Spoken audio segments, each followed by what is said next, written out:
Bones tardes, ja quasi. Anem a començar directament perquè hi ha molta cosa a explicar i en mitja hora un tema d'aquests i de l'OBS en aquests moments és molt difícil.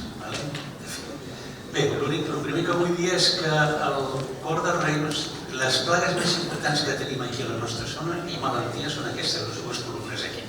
Això és el que més ens afecta. De totes maneres, la més important de totes, de plagues, és el cor del rei. Després hi ha Pocelia Ambigüela, Criptobables, que la coneixeu, Prohibia Horària, totes aquestes són altres. Ja veureu que la que va entrar més darrerament va ser la del cuc de l'Obesia Utrana. Bé, què és el que afecta a la qualitat del rei, el que afecta directament al rei? Bé, tenim el cor del rei, però són la tercera generació que afecten i produeixen el podrido del rei. No seria un problema, perquè sí que fa mal directament, però el que fa més mal és els mals indirectes. S'ha pogut demostrar que l'Obesia Utrana pot ingerir les espores i les llavors de la botitis cinerea del podrido grisa, les ingereix i les excreta totalment viables. Això vol dir que el que fa és, quan penetra dins el raïm, ella mateixa va contaminant els forats que fa de la botritis. Aquesta és la gran relació directa que té i el perill que té l'Obesia Utrana, no el directe que pot fer ella mateixa. Després tenim tres podridures importants, que són el Rhizopus nigricans, que abans ja hem parlat, Enric Bartra, a l'Aspergillus i la podridura àcida que té que protegir el podrido del rei.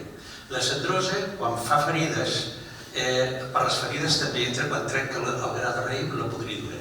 I després el mildiu no produeix la podridura, però sí una pèrdua del rei molt important. Bé, aquí veig teniu a l'esquerra la botritis, veig cap aquí, sí, aquí teniu la botritis, és un fong oportunista perquè necessita forats d'entrada per contaminar i és invasor d'una sola penetració, vol invadir tot el raïm. El segon és el Rhizopus nigricans, que és aquest d'aquí que té aquestes barbes, que és molt semblant a la botritis, tots poden coexistir, i també és oportunista, necessita forats i és invasor, intenta invadir tot el raïm. El tercer és el metil Rhizopus nigricans, que té una particularitat que els altres no té, i és que pot arribar del lloc on t'ataca a assecar el raquis del raïm fins a la punta. Per tant, produeix un dany encara molt pitjor si té un atac important del que podria produir la botitis cinerea, que no ho fa. L'altre és l'Aspergillus niger, també és oportunista, però no és invasor, fa petites. Aquí tenim un focus, aquí tenim un altre focus, fa bastants focus. Aquest és un gran productor de glucòric. I a més, és un fong perillós perquè inclús en hospitals i tot tenim uns problemes amb Aspergillus niger, és un fong perillós. I després tenim la podridura àcida, que és simplement una fermentació en camp i que també el vehicle que la transmet és la Drosophila melanogaster, que és la mosca del vinagre. Bé, la botitis cinerea aquí a Europa, a Espanya va aparèixer el 1879, es declara com a plaga el 1912, a França el 1890, i sembla que nosaltres també rebem plagues però també n'exportem. L'any 2008 va entrar a Xile per primera vegada al continent americà, l'octubre del 2009 a Califòrnia i Argentina el 2010. I va venir d'aquí, aquesta plaga va venir d'aquí cap aquí. Aquí ja no està marcada Califòrnia perquè en aquests moments Califòrnia, aplicant el que després us diré que era l'experiència que tenim nosaltres hem treballat assessorant el govern xilè i a Califòrnia, la consiguem erradicada ja. Perquè veieu vosaltres l'eficàcia que té tot el que estem fent aquí. D'acord, la primera generació, si veiem quan afecta a nivell de fisiologia de la planta, va des de raïms visibles fins al final de floració, la segona generació, mida pèsol. Si és més gran mida pèsol i arriba a nivell de mida cigró o és més petita, no fa la posta a la femella. La tercera generació d'inici de virulat fins a la maduració i aquesta quarta és molt aleatòria. Té un desplaçament bastant petit, pot tenir fins a 100 metres, té el 80%, no, perdó, el 90%, per tant, a 6% és pels cops d'aire que hi ha a la tardor, que és quan vola, al crepuscle del dia, que no una autonomia de vol. I després, important també, què és el que regula el número de generacions anuals, perquè estem parlant aquí d'una quarta generació, anirem nosaltres fent alguns bulos dels que hi ha ara, de per què està fallant una miqueta el bufer, anem a veure el per què. El número de generacions intervé la temperatura, que regula el creixement més o menys ràpid, i el fotoperíode. El fotoperíode és molt important. A partir de 13 hores i una miqueta més, en tercera generació, aquells ous que ja baixa aquell nivell de lluminositat, els ous quan les larves de primer estadi de ser nascudes, queden marcades perquè quan arriben a la crisàlide, aquella crisàlide entra en diapàusia. Per tant, no pot ser que hi hagi una quarta generació molt important o molt llarga a nosaltres perquè el fotoperió no ho permetria. Això és molt important tenir-ho en compte també. I després, el nivell poblacional és la temperatura i la humitat relativa.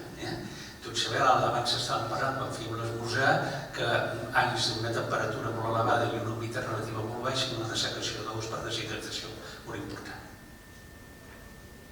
Bé, aquí és una experiència molt ràpida, 1992, perquè veieu vosaltres, això són els tractaments que es feien amb una sèrie de parcel·les, algunes parcel·les el tractament A, que és el primer, els altres el B, el C i el D, aquí teniu els tractaments, i després dos testimonis, un que no es va tractar l'ovècia i no es va tractar l'otritis, i l'altre, que es va tractar solament l'ovècia i no es va tractar l'otritis, i l'altre es va tractar l'ovècia i no es va tractar l'otritis.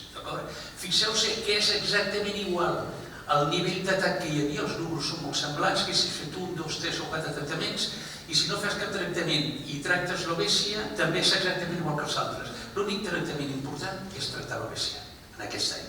Aquesta és el 1992 i em fa a vegades gràcia presentar-la perquè ja anava darrere d'aquesta conjuntura que hi havia entre el cuc de raïm i els atacs de botritis cibèria. Bé, això d'aquí són una segona generació, i d'aquí tercera generació té una particularitat del cuc en tercera generació, abans de penetrar dins el gra, arrossega la pell i encara fa moltes més ferides per poder treure les botritis. La botritis i els altres podrits. I per tant encara més perillós perquè el mos ja té més sucre, és a dir, té les condicions favorables per desenvolupar-se molt més. Per tant, enguany ha sigut un any d'aquests. Això d'aquí és un cap negre, que per nosaltres és molt important perquè dura molt poques hores, unes 14 hores, i quan tenim un inici d'això és que comença l'inici de l'eclosió d'iniciament dels cucs d'una generació determinant, i això és un ou amb el cuc dins mort per un tractament ovicida. A vegades això no es veu i fa gràcia veure-ho. Vinga, nosaltres fem un seguiment, sigui independent de fer confusió sexual o per poder fer el que fem abans els tractaments químics, que també tenien molt bona eficàcia. No tant com la confusió sexual, perquè el que està passant nosaltres diem que és morir d'èxit, perquè és tan important l'eficàcia que he tingut que heu perdut la por al cuc del raïm. L'any passat vaig tindre que fer diverses xerrades aquí al Penedès precisament perquè tothom es pensava que el mosquit era la plaga més important i no us sosegueu, que quan vingui el cuc del raïm, que deixeu de fer la confusió sexual que hi tornarà i a més té un efecte rebot molt important i farà molt de dany, que és el que ha passat enguany. És a dir, el que ha passat enguany ja deien que passaria l'any passat. Bé, més coses. Té un inici de quarta generació, el que sigui, primera, segona i tercera. El nivell de vol no té res a veure amb el nivell d'aposta que hi ha. Pots tenir un any, aquesta segona generació vol amb una aposta molt petita de 90 focus per 100 raïms i el mateix nivell de vol de la segona en tercera generació puja a 1.436 ous per 100 raïms. És a dir, més de 14 larves en un raïm. Fixeu-se la diferència del nivell d'atac amb un mateix vol. El vol només ens indica quan hem d'anar al camp a fer el control de la posta, que és el que ens indica el nivell real de plaga. Sigui ou, larva, colomel, el que vulgui, estem comptant un individu. D'acord? Un individu. O focus, el poder ser un individu. I aquí qui no s'ho cregui que eren 1.476 ous, aquí veurà la quantitat d'ous que hi ha més amb aquesta regió d'aquí del raïm. L'any següent, al cap de 2 anys, amb aquella parcel·la més de 1.400, 1.896. És a dir, el nivell de cuc que tenim aquí és del més gran que hi ha a nivell mundial. Ni a Itàlia arriben els nivells que tenim aquí. Per tant, el cuc del raïm és la plaga més important. Com controlem nosaltres la població? Fent 2 nivells de plaga. El nivell de plaga, quan la freqüència de composició, que és el tant per cent de raïms que tenen com a mínim un ou, i el tenen com a positiu, i l'altre, el número d'ous per 100 raïms. Tu pots tenir el 60% dels raïms en posta i tindre un ou per raïm i tens 60 ous per 100 raïms, i en canvi pots tenir 200 o 300 ous amb el mateix nivell d'atac de freqüència d'ocupació.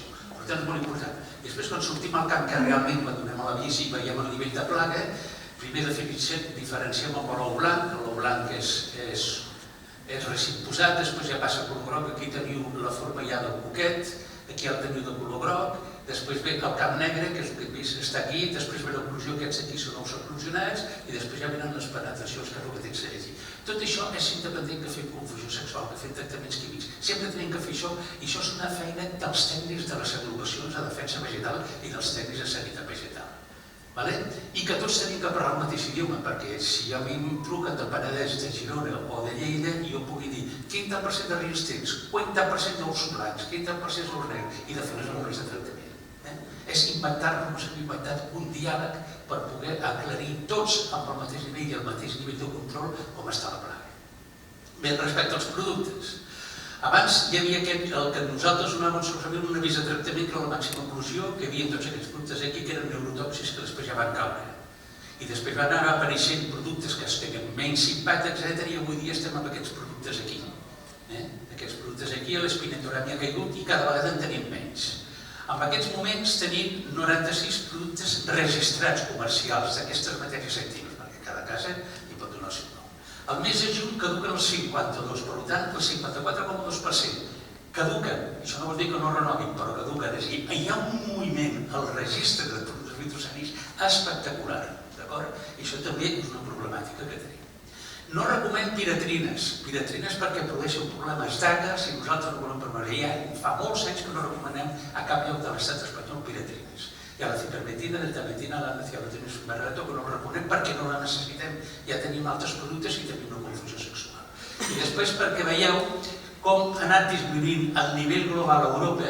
A les substàncies, el 1993 hi havia 973 matèries actives i el 2012 hi havia només 315. Són eficaces, però cada vegada els productes més tòxics, sobretot per l'aplicador, això és molt important que teniu en compte, per vosaltres, per l'aplicador, han caigut els neurotòxics. I sobretot perquè, a més, són molt tòxics, més durs encara per a les dones. Les dones pateixen moltíssim més els neurotòxics. A banda d'això, tenim moltes zones. Tenim les zones del Baix Penedès, per exemple, zona litoral mitjana i tardana, la zona del Camp de Tarragona tenim 4 zones, etc.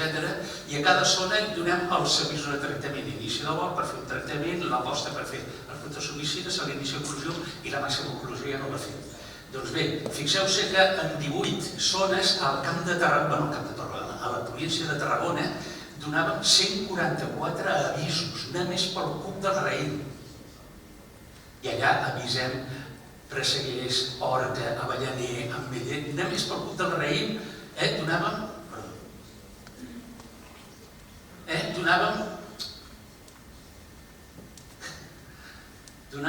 en 18 zones per 4 moments 144 avisos. Si li traiem el moment de la màxima oclusió estem donant 108 avisos. Aquí el 2014 i el 2015 els avisos que donàvem. Això requereix, molt important, una coordinació tècnica entre els tècnics a les àrees, que tot això ho hem desenvolupat conjuntament, els tècnics a les àrees i el Servei de Sanitat Vegetal. El Servei de Sanitat i els assessors que són freelance, que estan en una agrupació de defensa vegetal, tenim que parlar al mateix nivell i tenim que comptar igual, perquè si no els avisos que donem a vosaltres que us arriben serien diferents. I això seria un desastre. Tots tenim que dir el mateix avís amb aquesta zona d'aquí. Siguem tècnics ADB, siguem i la contestació automàtica, per això pactem i arribem a acords seguint la mateixa metodologia de control. Això ha costat molts anys i és molt important.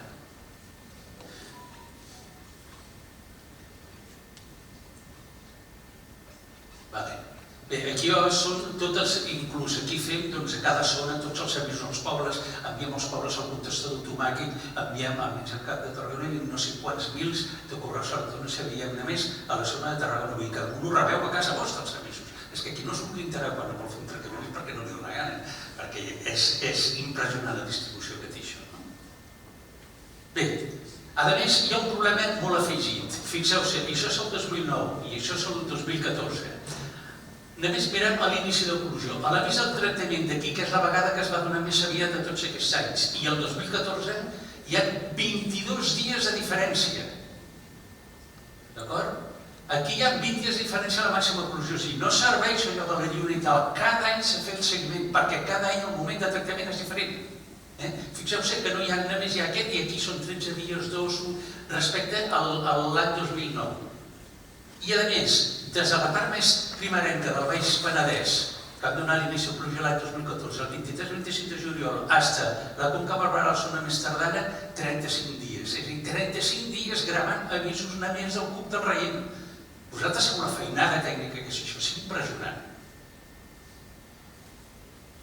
Bé, i ara anirem a veure, ja passem a la confusió sexual en tot el que hem parlat, perquè tot això és important per a la confusió sexual.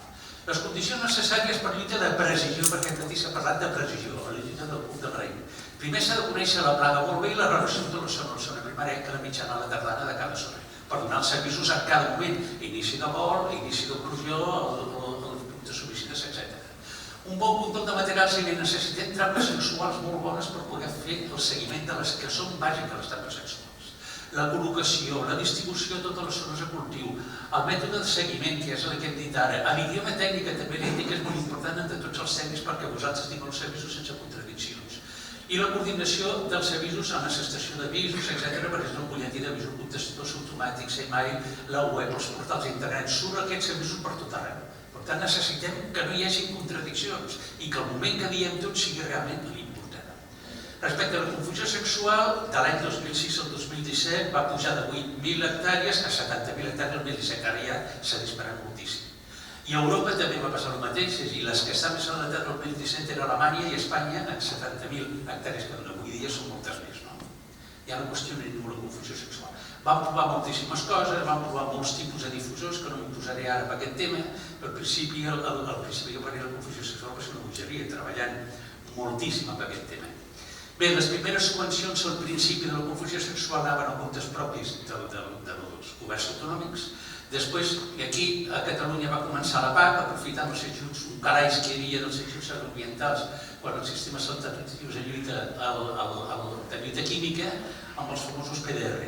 A Catalunya va començar ja a pagar-se pel PDR del 2017 al 2012, després del 2014 i ara estem amb el PDR del 2023-2027. És a dir, tot això també heu tingut ajuts vosaltres per poder aplicar tota aquesta nova tècnica. I una de les coses més innovadores, més importants, és que per tenir aquesta subvenció necessiteu un tècnic. Perquè tot això és complicat i ens tenim que coordinar. Necessitem un tècnic que vigili que la confusió sexual va bé. Bé, les experiències que vam fer també passaré, només vull que aneu aquí, fixeu-se que la que té més nivell d'atac, això tant per cent de rics atacats i ous per cent raïms, són els testimonis. I excepte aquí que apareixen unes voreres, que és molt important aquestes voreres, perquè dins de la confusió pot haver-hi carreteres, llocs d'aigua, etc., que hi hagi puestos complicats. Aquests també els tenim que conèixer perquè són els primers que tenim que anar a comptar. Perquè si en primera generació tens 3 tires en cub del raïm, almenys una sola confusió, la segona en tindràs 30 i la tercera en tindràs 90. I per tant, quan detectem això, immediatament en aquella generació tenim que tractar. I amb això tenim una gran eficàcia. Són tècniques que hem desenvolupat en totes aquestes experiències. Bé, aquí només una perquè veieu. Això només és Raïmat, que és la primera que vam començar a treballar. A l'any 93, aquí només hi havia 27, 45, 22 hectàrees, molt poc, una superfície molt petita. I aquí teniu el nivell d'atac que hi havia a la confusió i a l'estàndard, al segon ja hi havia més a la confusió que a l'estàndard, al tercer que hi havia més que la confusió que a l'estàndard, era una superfície petita. A l'any 2002, ells van, jo estava de viatge, ells van dir que ho volien tirar tot, i llavors van fer un conveni, etc., i ja van passar a 1.500, 1.750, i tota la superfície de Raïmat la vam estar tractant. Hi havia captures bastant grans, i aquí ja canviem en tant per cent de superfície que va ser necessari tractar amb aquests focus que estan dins de la confusió. A la primera generació del 2022 van fer el 100%, però a la segona i tercera generació no va tractar cap de les 1.500 hectàrees que estaven en confusió. A l'any següent, el 4,5, 4,5 en segona i tercera generació de totes les 1.750 hectàrees. Aquí 2,94 és que tal. I aquí, a l'any 2009, 1,4 de les 2.111 hectàrees que hi havia, i el 2010 i el 2009 ni un sol tractament.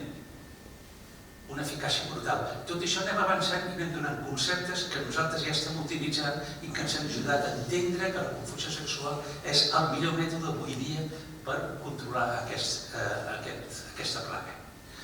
Bé, les condicions bàsiques perquè es doni la confusió sexual. Condicions bàsiques perquè funcioni. Primer, col·locar el vol a la col·locació de les feromones a l'inici de la primera generació. Això que ho col·loco a l'inici de la segona, malament. A l'inici de la primera, moltes vegades s'han de col·locar aquí inclús n'hi ha brus de la vinya, perquè ja tenim captures al USIA. Just a les primeres captures.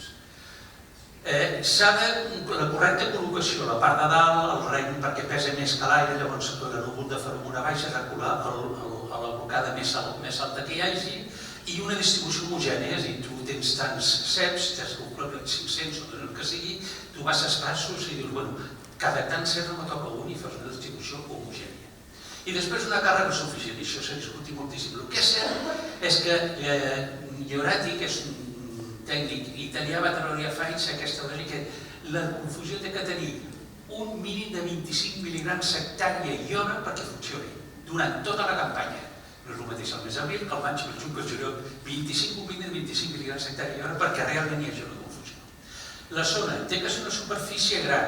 Teniu en compte que avui dia inclús els testimonis que nosaltres utilitzem han desaparegut perquè ha sigut tal l'eficàcia que els que utilitzem l'estació d'informació no els tenim. Ja no sabem on anar a mirar a casa el cub del rei per poder comptar quan se'n té que fer un tractament. Per tant, la superfície, com més gran sigui, millor. I a més és un tractament col·lectiu. Tothom ha d'entendre que és un tractament col·lectiu, un tractament aeri. Una avioneta, si passava, no podia dir qui paga, qui no paga, ho ni tancant. Això és el mateix. Penseu que té que estar tota la zona tancada, que és l'altra història. Té que ser la zona. Si tinc 3.000 hectàrees en confusió, les 3.000 tenen aquesta confusió. Sent el testimoni que nosaltres volem deixar. Perquè també és molt important que hi hagi un testimoni en plaga, que és difícil de trobar, perquè jo pugui anar allà a veure quan tinc que comptar per anar a comptar aquells focus possibles que tinc dins de la confusió. D'acord? Per tant, és molt important això. I després la plaga. Se necessita un testimoni importantíssim. I un testimoni que nosaltres sapiguem quin nivell de plaga. No és el mateix que la confusió funcioni amb un nivell de plaga petit que la confusió amb un nivell de plaga alt. Per tant, és molt important saber quin nivell de plaga tinc en cada generació i en cada zona. Necessitem testimonis. Inclús hem proposat, si hi ha un bon testimoni, que els mateixos que estan en confusió li paguin els tractaments del testimoni perquè ell també se surt beneficiat d'això. Però amb l'èxit que tenim s'estan desapareixent inclús aquests que no hi ha fórmules. D'acord? Després, a les altres poblacions és necessari fer un tractament a la primera generació si el primer any, o la primera zona el primer any, per rebaixar el nivell de hormones ja mantingui l'eficàcia. Seguir el protocol que hem dit abans i el que ha passat aquí darrerament, que és el tema rebot. Si es treu la confusió amb el tema rebot de la plaga brutal, que és el que s'ha passat al planta següent. Per això ja ho dèiem l'any passat, a les xerrades. Tenia tot el període que us passa això. I després no s'ha confirmat l'increment de plagues secundàries per suspendre els tractaments insecticides del cuc del rei. No s'ha confirmat. Perdó, aquí teniu la forma de comptar, això d'aquí és la primera generació, i això és la segona, hi ha com una ratlleta, el que passa que hi ha molt de llum i no es veu, i després a la tercera generació tenim perfectament confirmades els focus. Això són 2.200 hectàrees de vinya. Per tant, nosaltres ja coneixem les zones problemàtiques, que són les que anem a treballar. Les habilitats actuals de la confusió sexual de l'OBS. Bé, doncs la dificultat de trobar bons testimonis, estic insistint en això. El canvi climàtic, l'augment de les temperatures, tenim períodes de sequera, vam estar del 2022 al 2023 al 2024 amb una sequera brutal, vam arribar al 2024 amb un munt de símptomes d'esgotament que tothom va aixecar el que era el mosquit verd, ningú diu que no hagi mosquit verd, però la major part del que ha passat no era mosquit verd, era esgotament de 3 anys de sequera. D'acord? I la gent que ha deixat de fer els tractaments pensant-se que era mosquit verd, enguany no tinc un mosquit verd i tinc una castanya de cuc del raïm, que és el que estava dient. D'acord? El relaxament del compliment de les condicions bàsiques que hem dit abans, la pèrdua de convicció de la gravetat de la plaga. És la plaga més important de la vinya allà on apareix. A Xile, a Califòrnia, a Argentina, aquí on apareix el cuc del raïm, desplaça les altres orugues, els altres cors típics de la zona de la vinya, les desplaça completament i es converteix en la plaga més important. I això ja ho sabem fa molts anys. I perdó, això d'apretes al revés. Disminuir la convicció que és una lluita col·lectiva, això és molt important. Magnificar la presència d'altres plagues en tractaments. Va haver uns anys que el pseudococcus, que és el cotonet ficus, era molt important, s'anava a portar la vida. Després el Eurocònic era aquesta caparreta d'aquí, també va ser importantíssim. El Criptobacter nidella, que és aquesta d'aquí, el mosquit verd. Sempre busquem una altra plaga que pugui substituir l'importància del cuc del raïm i no existeix al moment. No existeix. Ara sí que la xilella o alguna cosa d'aquesta manera, però de moment d'insectes no existeix. Bé, i aquí ja estic acabant, aquí perquè vegeu, he dit que Xile va entrar el 2008 a Califòrnia el 2009 i vam aplicar els 3 puestos que també vaig estar explicant en un curs de treball, i a Xile vaig anar 5 vegades treballant amb aquest tema i aportant el que aquí havíem fet. Només perquè veieu la importància. El pla de control de l'oficial de la Baixa Botània a Xile, el primer any van contactar 647 persones. No som aquí 647 persones ni amb tot el servei de sanitat vegetal, ni amb tots els tècnics de la sala ni molt menys, i tenen 15.000 habitants. Imagineu-se la por que els feia aquí, perquè clar, és el primer exportador del món de raïm de taula, i el seu client era als Estats Units, els hi van tallar l'exportació i per tant es van buscar la vida rapidíssimament. Bé, vam posar el primer any 16.000 hectàrees, després 18.000 hectàrees i 20.000 hectàrees el tercer any. El primer any, per detecció, perquè vosaltres veureu l'eficàcia de les trampes de monitoreig, vam posar 20.000 hectàrees. Nosaltres posem 20.000 hectàrees, no sé què faríem, impossible de controlar. Ells van posar 20.000 hectàrees i les revisaven setmanalment a tot el país per detectar on tenien el primer focus. I s'hi van treballar i avui dia és un programa, després ja veureu el que s'estan dedicant ara. A Califòrnia, el 2009, també va haver un grup de treball i fixeu-se, a l'estat de Napa, bueno, l'estat, el condado de Napa, el total de captures que van tenir l'any 2010 va ser 100.831 papallones. 100.831 papallones. L'any següent, 119. Fixeu-se, la barbaritat de l'eficàcia, aplicant les tècniques que us estic explicant, que són les que hem treballat aquí entre tots nosaltres. Bé, ells el primer any van posar 40.000 trampes de monitoreig per veure com tenien la plaga. 40.000 hectàrees, 40.000 trampes, en 46 comtats. Hi havia 11.350 hectàrees afectades i van posar a més 25.000 en quarantena. Bé, això que ha passat en la confusió sexual no passa solament aquí. I ja acabo, perquè ja acabo. Fixeu-vos aquí, tot això d'aquí és el que hem estat treballant durant 30 anys en confusió sexual. Això d'aquí és en captura major, això són altres històries. Hem substituït més del 60% de la superfície en tractaments químics per confusió sexual per culpa del raïm. Aleshores, que abans en parlàvem, ja no es tractava 3 vegades amb avioneta, ple de pobles per dins. Jesús i Maria, tots els pobles aquells els matxacàvem en tractaments. Avui dia es fa en confusió sexual, va ser fer captura major, avui dia es fa en confusió sexual. No volen ni un avió, perquè més la Unió Europea ho va prohibir, però és que més no volen ni un avió, amb una eficàcia altíssima, el famós quilo que deia el company abans, el xilo de l'arròs. A l'arròs. A l'Avellaner feien 5.000 hectàrees al camp de Tarragona, que tots testimonen d'això, amb avionetes. Avui dia no es fa res amb confusió sexual. És impressionant l'eficàcia que ha tingut també aquí. En fruiters, en captura massiva, la mosca de la fruita, a la zona citrícola d'Amposta, Tortosa i Ter, tractaven 3 i 4 vegades amb avioneta amb una superhabitada en aquella zona 9.000 hectàrees. Avui dia en captura massiva no volen un avió. I aquí la captura massiva de la mosca a l'olivera es feien 45.000 hectàrees, tractaments, 3 i 4 tractaments a la Xibra Montsià contra la mosca de l'olivera. Avui dia en captura massiva no volen un avió. Són els mètodes que hem treballat. Tornar enrere a la prehistòria, utilitzar productes molt durs contra un nivell o un tipus de plagues que tenim controlats d'una altra manera, que és una bestiesa. És una bestiesa. I això us ho dic perquè en algunes de les mobilitzacions pageses es deia això. És que no utilitza els mateixos productes que els de fora. No, aquest no és el mètode. Després si ja voleu ja parlem. Bé, avui dia ja estem, perquè ens adelantàvem amb el tema de l'aparició de resistència a la confusió sexual, i un bon company del CSIC i jo vam treure un article al Fitoma, que aquí el teniu, parlant del tema de les resistències. No es coneix només que un cop una resistència a nivell mundial, que és un porc del te, que tenia dues substàncies, una més majoritària i l'altra més petita a la seva feromona. El que va fer la casa que va seleccionar aquella feromona és agafar la part petita, és a dir, la que tenia menys quantitat de feromona, i va treure la confusió amb aquella. I això va ser un desastre. Va haver resistència, el que va fer és juntar les dues i crear, o sigui, treballar amb la feromona real, que són els dos components, el minoritari i el majoritari, i ha desaparegut la resistència. No hi ha resistència a cap lloc del món en temes de feromones. Això que quedi clar perquè és una cosa que se sent contínuament. O que no arriba a final de campanya, és un tema que la casa comercial està per una poca tirat, s'està fotent pedres contra la seva taulada. Per això no penso que ho faci. Vull dir, és altres històries que estem fent, de distribució malament de la feromona, etc. I després, ara ja amb els xilens ja estem treballant, que ara estem a punt de publicar, també estem participant, a punt de publicar un treball de com està el parasitisme al cuc del raïm, perquè ens hem donat compte que els llocs on fa anys que estem aplicant la feromona sexual tenim un nivell de parasitisme molt més gran.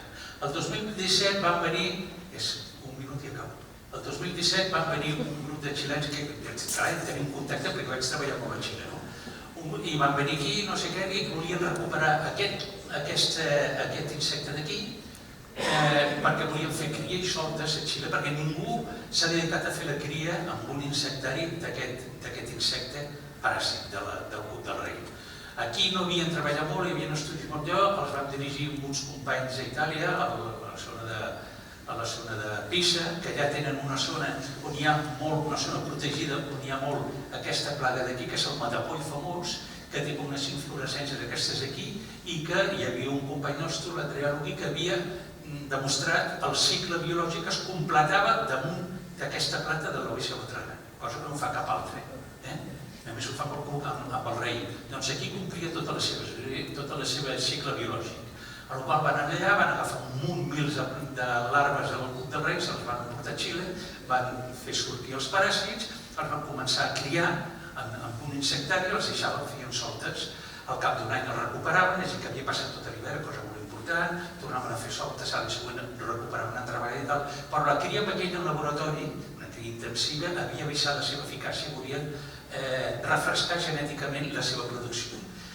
I el 2022 ja em van posar en contacte, jo estava jubilat i quan un se jubila al Departament d'Agricultura, jo que moltes altres feines te treu el correu electrònic, llavors m'estaven escrivint, rebotava i em van posar en contacte amb l'altre company que està al CSIC, el César Jimeno.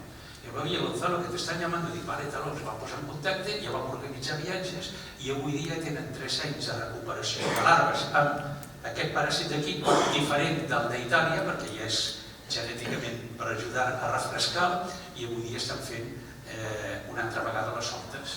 I això està a punt de sortir aquest article perquè vegeu vosaltres que ja hem passat full o pantalla de lo que és la confusió sexual, perquè sabem perfectament que funciona, sabem perfectament com fer-la funcionar, sabem perfectament si falla, per què falla, és un èxit brutal perquè ha acabat, no ha acabat, però ha disminuït moltíssim la intensitat de la plaga en llocs que a més no s'estava fent confusió directament, i per tant ja hem passat planta, ja anem amb un altre sistema de lluita que ens ajudarà amb el parasitisme, en aquestes zones on hi ha tractaments químics contra la bèstia, que hi ha lluita amb parasitisme important.